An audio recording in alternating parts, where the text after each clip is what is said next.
Hello, everyone. Welcome back to the Deep Dive. I want you to start by looking at the device you are listening to right now. Maybe it is a smartphone in your hand. Maybe it is a laptop on your desk. It is a familiar sight. Yeah. Metal, glass, plastic. Exactly. That's the hardware. It's the physical stuff. But the thing that makes it useful, the thing that lets you listen to us, check your email, or play a game, is the invisible code inside, the software. Right. Silicon and code. The machine and the program. Two different things. Now, here is the question that, well, it kind of keeps me up at night, and it's the center of our deep dive today. Are you just the code? That is a very heavy question to start with. I mean, wow. I mean it, though. Yeah. Is your entire personality, your love for your family, your fear of spiders, your memories of childhood, is all of that just software running on the meat hardware of your brain? It's a terrifying question because if the answer is yes, it changes everything about how we view being human. It means we are basically biological computers. And for a long time, a lot of very smart scientists and philosophers shouted yes. They said the brain is just a wet computer. But today, we're going to tell you the story of the man who built that theory, and then, in this amazing twist, spent the rest of his life trying to burn it to the ground. It really is a Frankenstein story, isn't it? We're talking about a philosopher named Hilary Putnam. And to guide us, we're looking at a fascinating breakdown by Oron Shagrir called The Rise and Fall of Computational Functionalism. Computational functionalism. I have to be honest with you. When I first saw that title, my eyes just glazed over. It sounds like a textbook you buy for university class you really hate. It does have that academic crunch to it, but trust me, the ideas inside are wild. We're going to talk about brains made of Swiss cheese, rocks that can think, and a duplicate version of Earth where water isn't actually water. And just a quick note for our listeners, we know this is a complex philosophical topic. We also know many of you use this show to practice your English. So our mission today is to break this down into very clear, simple, and accessible English. We're going to avoid the big confusing words and really focus on the story. We want to make sure every concept is crystal clear no matter what your background is. We'll unpack everything. So let's jump in. We're looking at the rise of this theory first. The year is 1960. Hilary Putnam enters the scene. But to understand why he was so important, we have to understand what people believed before him. What was the popular theory about the mind back in the 1950s? Well, it was a bit of a dark time for the mind, actually. There were two main theories, and honestly, both of them had huge problems. The first one was called behaviorism. Behaviorism? Even the name sounds a bit cold, a bit clinical. It was very cold. Behaviorists believed that mental states like feeling pain or feeling happy were nothing but behaviors. They were just actions. There was nothing on the inside. Wait, hold on. So if I stub my toe on the table and I scream, ouch, the behaviorist says the pain is the scream. Not that this scream is a result of the pain, but it is the pain. That's it, exactly. They would say pain is just the act of yelling or holding your toe. There is nothing else. No internal feeling, no private experience. But that seems silly. I can feel pain without screaming. I could be sitting in a dentist chair trying to be brave, staying perfectly quiet, but inside, I'm in agony. What would they say to that? Precisely. And that was the huge flaw. Behaviorism completely ignored the internal feeling. It ignored what was happening inside your head. It treated humans like, I don't know, puppets that just react without any inner life. Okay, so behaviorism is obviously missing something huge. What was the other option? The other option was called identity theory, or sometimes classical materialism. That sounds a bit more scientific, at least. It was. They went in the complete opposite direction. They didn't care about behavior. They only cared about the brain. They said mental states are exactly the same thing as physical brain states. They are one and the same. So pain equals neurons firing, like a direct one-to-one identity. Yes. A famous example was pain is the stimulation of C fibers. C fibers are a specific type of nerve in the human body. They thought if you could find the specific nerve that fires, you found the specific emotion. They are identical, not correlated, but identical. Okay, I can see the logic there. If I feel pain, my nerves are firing. So pain is the firing nerves. It's simple, it's material. Why did Putnam disagree with that? That seems pretty reasonable. Because it's too limiting. It's what we might call human chauvinism, or maybe even mammalian chauvinism. It implies that only humans, or things with our exact biology, can have minds. And this is where Putnam introduced his big idea, the real game changer. It's called multiple realizability. Multiple realizability. Yeah, that is 6 syllables of jargon. Let's break that down for sure. Please. I think we need an analogy for that one. Okay, think about a mousetrap. A mousetrap. All right. I'm with you. What makes a mousetrap a mousetrap? Is it the fact that it's made of wood and metal? No, of course not. I guess you could make one out of plastic. Or maybe a high-tech laser one. Yeah. Or a box with a stick. Exactly. You could make a mousetrap out of Legos, out of steel, or even a cardboard box. The material does not matter one bit. What matters is the function. Does it catch the mouse? So the mousetrapness is in the design, not the atoms. It's in the job it does. Precisely. And Putnam said the mind is the same way. He argued that it does not matter what your brain is made of.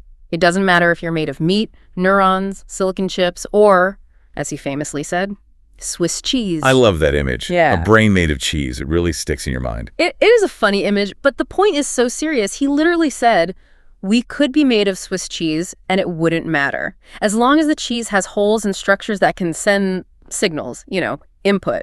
I see a cat, output, run away. Then the cheese is thinking. The cheese has a mind. So it is not about the material. It is about the structure. It is about the software, not the hardware. That's the core of it, right? Correct. It's all about the function. That's why it's called functionalism.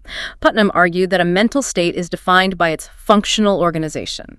Let's unpack functional organization. It sounds a little like corporate speak. What does it actually mean in this context for a mind? It means we look at the mind like an engineer would look at a machine. We look at three things: inputs, which are sensory data, outputs, which are behaviors, and the relationships between the internal states. Inputs and outputs, just like a computer, keyboard and screen. Exactly. Putnam actually used the Turing machine as his model. He viewed the mind as something called a probabilistic automaton. Okay, let's try a real-world example to make this stick. You use an abstract one. Let's talk about something everyone understands. Pizza. A classic example. Yeah. Okay, let's use pizza. Imagine your mind is the machine. You are currently in state A. State A is hungry. Okay, I am in state A. My stomach is empty. I can relate. Then you receive an input from the outside world. The input is the smell of fresh pepperoni pizza. That is a very powerful input. A very good one. Right. So the machine in your mind takes state A, hungry, plus input, smell. This causes a transition. You move to state B, and state B is desire to eat. And that state B then produces an output. The output is me walking to the kitchen and grabbing a slice of that pizza. Exactly. Functionalism says your mind is just that flowchart. Input leads to state change, leads to output. It doesn't matter if your brain is biological or if it's a computer made of silicon. If the logic is the same, the mind is the same. This was a huge shift, wasn't it? I mean, from the other two theories, this feels like a revolution. It was massive, and this is part 2 of our story, the peak. This theory became the dominant way of thinking in philosophy and the new field of cognitive science in the 1960s and 70s. It just took over. Why was it so successful? What made it so appealing to everyone? Well, as Oron Shagrir explains in the text, it seemed to solve the mind-body problem. For centuries, philosophers struggled to explain how a physical brain creates non-physical thoughts. Functionalism said, it's easy, it's just like software on a computer. The physical brain runs the non-physical program. It made psychology scientific, but in a new way. We didn't need to study souls or spirits, but we also didn't have to just study biological meat, like the identity theorists. We could study the logic of the mind, the program. And crucially, it opened the door for artificial intelligence. I mean, this is the philosophical bedrock of AI. Ah, so this is the foundation of AI, isn't it? This is the belief that makes something like a thinking machine even possible. Yes. If the mind is just a functional organization, if it is just software, then we can take that software and run it on a silicon computer. If functionalism is true, a computer can truly have a mind. It implies that data from Star Trek or C-3PO from Star Wars are not just fantasies, they could be genuinely conscious. That is incredibly exciting. But Putnam had another argument that really sealed the deal for a lot of people. The text calls it the octopus argument. Ah, yes, the octopus. This goes right back to that idea of multiple realizability. Remember the old identity theory? It said pain equals human C fibers. Right. If you don't have the human nerve, you don't have the human feeling. Only we get to have pain. Well, let's look at an octopus. It's a mollusk. It's basically a very, very smart snail without a shell. Its biology is completely different from ours. It does not have a cortex like we do. It definitely doesn't have C fibers. But if I poke an octopus, it reacts. It tries to get away. It inks. It turns red. It certainly seems to be feeling pain. Exactly. If the old identity theory were true, we would have to look at this octopus and say, sorry, Mr. Octopus, you cannot feel pain because you don't have human nerves. You're just faking it. That seems incredibly arrogant and just, well, wrong. Putnam agreed. He said functionalism fixes this completely. The octopus feels pain because its functional state is the same as ours. It detects damage, that's the input. It enters a state of wanting to avoid that damage, that's the state, and it moves away, that's the output. The hardware is different, but the software is compatible. So we can have pain in humans, pain in octopuses, and potentially pain in computers, a very inclusive theory of mind. It was, and that's why it was so powerful. It seemed perfect, it was logical, it was scientific, and it explained everything from human thought to alien consciousness. It seemed perfect until Putnam himself changed his mind. And this brings us to part 3, the fall. The creator turns on his creation. This is such a dramatic twist in the story. Yeah. We're moving from the 70s to the late 1980s now. Putnam looks at his creation, this theory that everyone loves, that has launched entire fields of science, and he says, I was wrong. Why? What did he see that no one else did? He realized that his theory was too good, it was too broad, too inclusive. He argued that computational functionalism fails because it becomes trivial. Trivial? What do you mean by trivial? Like it becomes meaningless or unimportant? Yes, exactly. Putnam argued that if functionalism is true, then almost everything has a mind. Everything. Like a bucket, a wall, my coffee cup. Specifically a rock. Shagrir describes Putnam's famous rock argument in detail, and it is just a brilliant piece of philosophical destruction. Okay, let's slow down here. This sounds completely crazy. How can a rock have a mind? A rock just sits in the garden doing nothing. It's the definition of a thing without a mind. This is where things get a bit trippy, but stick with it. Putnam asks us to imagine a rock. Just a normal gray rock sitting in the sun. Okay, I am picturing the rock. It is doing absolutely nothing. It is a rock. Is it? Physically, what is happening inside that rock at the microscopic level? Well, from physics class, everything is made of atoms. Yeah. And atoms are always moving, vibrating. They're not static. Right. Inside that rock, there are billions and billions of atoms. And those atoms are not still. They are vibrating. They are changing states constantly because of the heat of the sun, cosmic rays, gravity. It is a chaotic storm of microactivity inside what looks like a totally inert object. Okay, so the rock is physically active on a microscopic level. I grant you that. But that's a long way from thinking. It is. But now, remember the definition of functionalism. A mind is just a system that moves through a specific sequence of states. State A to state B to state C. It's a pattern. Like the pizza example, input leads to state change leads to output. Putnam proved mathematically, and this is the trick, this is the killer move, that if you are clever enough with your math, you can map the changing atoms of the rock onto the logical steps of any computer program. Wait, I want to make sure I understand this. Are you saying I can look at the random vibrating atoms and just decide to say that particular vibration represents state A and that next vibration represents state B? Yes. Because the rock is so complex and because the atoms are moving so much, Putnam argued that you can always find a pattern inside the rock that matches the pattern of a thinking mind. It's like finding shapes in the clouds. If you look long enough, you'll find anything. But isn't that just a coincidence? It doesn't mean anything. It is pure coincidence. But Putnam's point is, according to the rules of functionalism, that's all a mind is, a pattern, he says. If I look closely enough at the rock, I can find a group of atoms vibrating in a way that perfectly matches the functional state of hungry. And then, a split second later, the rock heats up slightly and the atoms shift. I can say, look, that new physical state corresponds to the functional state of desiring pizza. I feel like you are cheating. You're just drawing a target around the arrow after you shot it. You are interpreting the rock as thinking. The rock isn't doing anything. That is exactly Putnam's point. He called it mapping. If computation is just about patterns and state transitions, we can find those patterns anywhere if we look hard enough. We can interpret the rock as running a spreadsheet or a chess game or the consciousness of a human being for a few seconds. So let's follow the logic all the way through. The implication is, if having a mind just means implementing a specific computation, and we can show that a rock implements that computation, then the rock has a mind. Exactly. And since we all know rocks don't think, since we know rocks are not conscious, Putnam said the theory must be broken. It proves too much. If rocks are conscious, then the word conscious has become meaningless. Wow. That is a devastating argument. It really does turn the whole theory into a bit of a joke. It does. It suggests that computation is just in the eye of the beholder. We interpret the computer as thinking, we interpret the rock as vibrating, but nature itself doesn't have computations. Nature just is. Okay, so Putnam attacked his own beautiful theory with a common garden rock. But surely other philosophers tried to fight back. This brings us to part 4, the defense. How do you defend against the rock argument?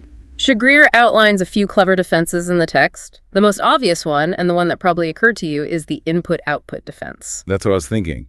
A rock doesn't have eyes, it doesn't have arms, it doesn't take inputs from the world and make outputs like a human. If I kick a rock, it doesn't scream, ouch. That's a very strong objection. A computer has a keyboard and a screen. A human has eyes and ears and a mouth. A rock has, well, it has a surface, but that's about it. Right, so doesn't that solve the problem? A mind has to be causally connected to the world in the right way. Putnam was ready for that argument. He argued that inputs and outputs are just physical signals. He said you could theoretically hook a rock up to some machine. Imagine a machine that translates the smell of pizza into a specific heat vibration that it applies to the rock's surface, and another machine that reads a different vibration as the output for walk to the kitchen. That feels like cheating again. Yeah. We're doing all the work for the rock. It does feel like cheating. But Putnam's point was that even if you fix the inputs and outputs, the internal processing, the part we call thinking, is still trivial. He said the Swiss cheese or the rock could still be doing the thinking part, even if the eyes and ears were external and mechanical. The core problem doesn't go away. Okay, so the I/O defense doesn't quite work. Was there a better defense? Because the rock thing is really, really bothering me. Yes. There is a more technical defense involving something called counterfactuals. This gets a bit deep, but let's keep it simple. It asks the question, what would happen if things were different? Counterfactuals. Facts that run counter to reality. The what-if game. Exactly. A philosopher named David Chalmers argued against Putnam using this idea. He said, a real computer or a real brain is special because it can handle change. If I input the word pizza, the computer goes to the eat state. But if I input the word poison, it would go to a totally different state, like run away. It has options. It has branches in the code. It can react to things it hasn't seen yet. Right. But the rock just does what it does. It just follows the laws of physics moment to moment. It doesn't have branches. It doesn't have what ifs. The rock's atomic dance is just a single recording of history. Right. It is not a machine that can make choices based on different potential futures. So the rock is like a movie playing on a screen. It looks like things are happening in a sequence, but the film can't change the ending if you shout at the characters. A real mind can change the ending. That was the defense. They argued that a real mind requires this incredibly complex structure, what they call a combinatorial state automaton. It needs to be able to handle a vast number of potential situations that haven't actually happened yet. The rock can't do that.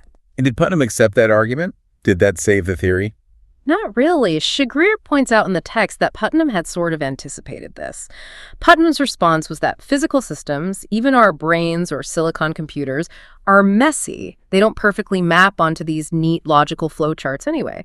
He thought that trying to draw a clean line between the rock and the computer based on pure logic was an impossible task, that it would always involve making arbitrary decisions about what counts as a real computation. So it kind of became a stalemate. The functionalist said, the rock isn't complex enough in the right way, and Putnam said, you're just moving the goalposts and pretending your messy physical systems are perfectly logical. Essentially, yes, it's a very deep philosophical debate. But the triviality argument wasn't the only weapon Putnam used against his own theory. He had one more, the final blow. And I think this one is even more powerful and easier to grasp. All right, part 5, the final blow. And this is all about meaning. Yes, this is often called the argument about semantics. We need to define our terms here carefully for everyone listening. Syntax versus semantics. What is the difference between those two? Good idea. Syntax is about the rules. It's about the symbols themselves and how they are arranged. For a computer, syntax is the zeros and ones. It is the grammar of the code. The computer doesn't know what the symbols mean. It just knows the rules for shuffling them around. Okay, so if I write the word D-O-G, the syntax is just the 3 letters in that order. D, then O, then G. Exactly. Syntax is the shape of the word, the physical form. Now, semantics is about meaning. It's about what the symbols stand for in the real world. So the semantic meaning of D-O-G is the furry animal with 4 legs that barks and wags its tail. The actual thing out there in the world. Perfect. Now, here's the problem for computational functionalism. It's a theory that is entirely about syntax. It is about manipulating symbols. Input X leads to internal state S, leads to output Y. It just shuffles the zeros and ones according to a program. But the mind, my mind, deals with semantics. I don't just see the letters DOG. I think about my dog. The thought is about something real. Right. Putnam realized that thoughts are about things. They refer to things in the real world. And to prove this, he created one of the most famous thought experiments in the history of philosophy. It is called Twin Earth. So, to deliver the final death blow to his own theory, Putnam takes us on a spaceship. We're going to Twin Earth. I love this thought experiment. It really does feel like an old episode of The Twilight Zone. So, explain the setup for us. What is Twin Earth? Okay, so imagine a planet far away in another galaxy called Twin Earth. For all intents and purposes, it is an exact duplicate of our Earth. There is a twin New York, a twin London, and on this planet there is a twin you. A doppelganger, my exact double. A perfect molecular copy. Twin you looks like you, acts like you, and has the exact same brain state as you, down to the last atom. Your software is identical. If we scanned your brains at the exact same moment, the scans would be indistinguishable. Okay, so according to functionalism, since we have the same software, we must have the exact same mind. We must be thinking the exact same thoughts, right? That is the claim the theory has to make, but there is one tiny difference on this planet. It's not in the people, it's in the lakes and rivers.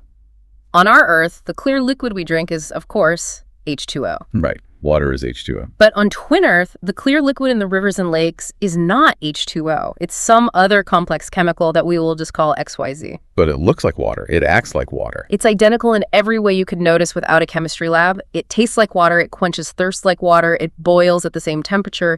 People on Twin Earth call it water. Now imagine it is the year 1750. No one on either planet knows about molecular chemistry yet. You, on Earth, look at a glass of liquid and think, I want a glass of water. And Twin Me, on Twin Earth, looks at a glass of XYZ and thinks the exact same sentence in his head. I want a glass of water. Here's the million-dollar question. Are you and Twemming you thinking about the same thing? My gut says, no. I am thinking about H2O because that's what water is here. He is thinking about XYZ because that's what water is on this planet. Exactly. Your thoughts have different meanings. Your thought refers to H2O. His thought refers to XYZ. But your internal brain states, your functional states, are identical. But our brains are doing the exact same thing. Our software is identical down to the last line of code. And that is the moment that computational functionalism falls apart. Functionalism looks only at the inside, at the syntax, the code running in the skull, but meaning semantics comes from the outside. The mind isn't just a computer in a dark room. It's anchored to reality. It's connected to a world. This is the idea called externalism, right? The idea that what's in your head isn't the whole story. Yes. Meanings ain't in the head, as Putnam famously put it. They depend on your environment, your history, your context. Because the software, the program, doesn't know about H2O or XYZ. It just knows the symbol WATER. Yes. A computer program doesn't know what water truly is. It just processes the word water according to its rules. But humans, our thoughts are grounded in the real world. We have a connection to reality that pure syntax can't capture. That is a profound difference. It suggests that you can't build a mind just by programming a computer with the right software. You need a world for that mind to live in and interact with. It implies that maybe our biology, our messy physical embodiment, might matter after all. Maybe the way our biological brain connects to the biological world is essential for creating genuine meaning. So let's wrap this up. We have been on quite a journey today, following this one idea. We really have. Let's recap the whole arc. It's a pretty epic story. We started with the rise. We moved away from the coldness of behaviorism and the limitations of we are just biology to this new exciting idea. We are our software. This was the golden age. It gave us hope for creating artificial intelligence. It was a beautiful theory. It told us that we could be made of Swiss cheese or silicon and still be human. That what mattered was our pattern, not our parts. But then, the fall. Putnam, the father of the theory, took it upon himself to tear it down. He hit it with two massive arguments. First, the triviality argument. If it's just software, then a simple rock might be conscious because we can map any software onto the complex vibrations of a rock. And that just makes the idea of consciousness meaningless. And second, the twin earth argument. Software deals with empty symbols, but our minds deal with real meaning. And meaning comes from the outside world, not just from the internal program. Shagrir's conclusion in the text is very balanced and I think very wise. He says computational functionalism was a necessary step. It wasn't the final answer, but it was a crucial stepping stone. A stepping stone. Yeah. Not the destination. Exactly. It helped create the entire field of cognitive science. It gave us a new language, a new set of tools to talk about the mind. But as a complete theory of what a mind is, it is likely false. because it leaves too much out. It leaves out the messy biological reality of being an animal, and it leaves out our essential connection to the world around us. It tried to turn us into pure abstract logic machines. But we're not. We are messy biological creatures living in a physical world, and that seems to matter. It really makes you think about the future of AI. We are building these incredible language models now, computers that can talk and write and code with stunning fluency. We are. And a strict functionalist would have to say, if they talk like humans and pass all the tests, then they have minds like humans. But Putnam would come back and ask, do they know what they're talking about? Or are they just shuffling symbols in a way that's much more complex than the twin Earth example, but fundamentally the same thing? That is the big question, isn't it? Do our most advanced AIs have semantics, or just incredibly sophisticated syntax? Putnam, I think, would argue they're just fancy rocks. Very, very complex rocks, capable of amazing things, but rocks nonetheless, lacking real meaning. That is a provocative thought to end on. If you aren't just your brain, and you aren't just a computer program, what are you? Maybe your laptop is just a rock that we have tricked into doing math for us. And maybe that means you are something more than just a computer program running on meat. I certainly hope so. I don't want to be made of Swiss cheese. Me neither. I'd rather be a messy human. Thank you for listening to this deep dive into the rise and fall of computational functionalism. We hope we made these heavy concepts a little lighter and clearer for you today. Keep thinking and keep questioning. And we will see you on the next deep dive. Goodbye.